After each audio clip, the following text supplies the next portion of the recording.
Tervehdys taas. Nyt ollaan täällä tällaisessa sopimuskeruumestassa.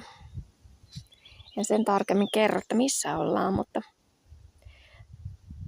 tää on tämmönen omakotitalon vanha pihapiiri.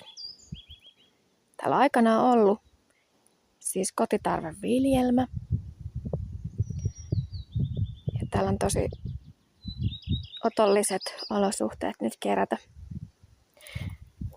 sitten teeainaksia ja nimenomaan lehtisatoa. Ja tänään on tarkoitus kerätä maitohorsmaa. Linnut laulaa. Vaikka on satanutkin äskettäin, niin toi tuuli on sen verran tehokas, että se on kuivattanut aika hyvin tämän kasvuston täällä. Nyt sitten lähdetään keräämään.